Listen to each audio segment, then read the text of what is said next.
Our scripture for this Wednesday comes from the 14th chapter of John, the first 3 verses.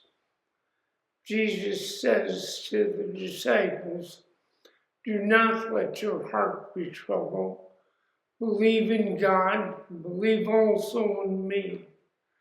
In my Father's house there are many dwelling places. If it were not so, would I have told you that I would go to prepare a place for you?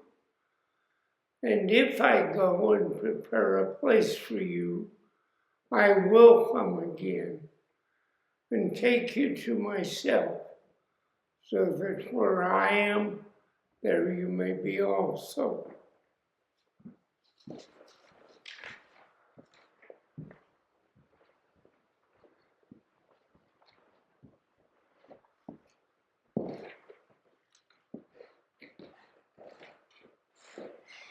It is the time of the Last Supper.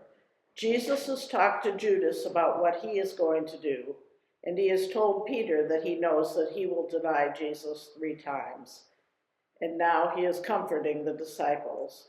He is reassuring them that although he has to leave them, they will have a place with him. He does not want them to be afraid. He does not want them to feel despair in their hearts. In a later verse, Thomas asks how they can know the way when they do not know where they are going. And Jesus tells them that the way is not by a route, but by means of a person. Relationships are the important thing. Jesus tells his disciples that there are many dwelling places in the Father's house in heaven. This would indicate that there is room for many people. And Ken and I do not think that it's too much of a stretch to think that it also means there is room for many kinds of people.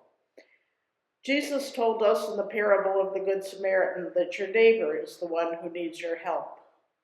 And I feel that in heaven, your neighbor in the next room or dwelling place may be someone who was in some ways very different from you on earth, a different skin color, a different religion, a different sexual orientation, but someone who, like you, was searching for the truth and tried to keep the commandments of their faith.